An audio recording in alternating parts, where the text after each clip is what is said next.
Oke teman-teman, kembali lagi channel saya andrelagiapa. Kali ini saya belum mati karena ini tiba-tiba PDAM mati. Nah ini ya, bisa lihat.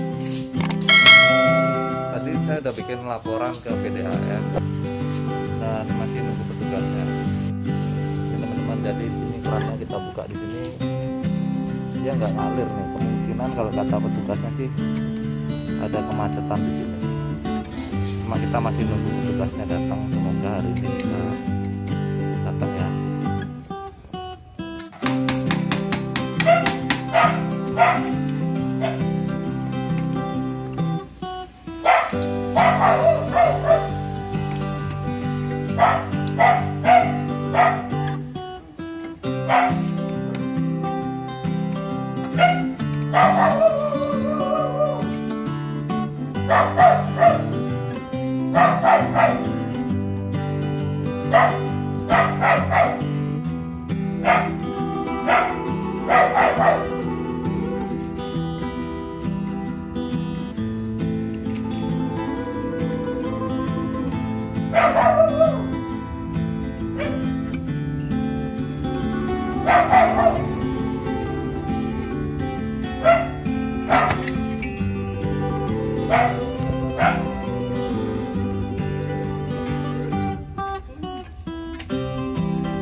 Apanya berarti mas?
Bisa disetting sih pak, bisa kita tutup kantornya, tapi untuk ini ya kalau ini tak buka di sini masih takut.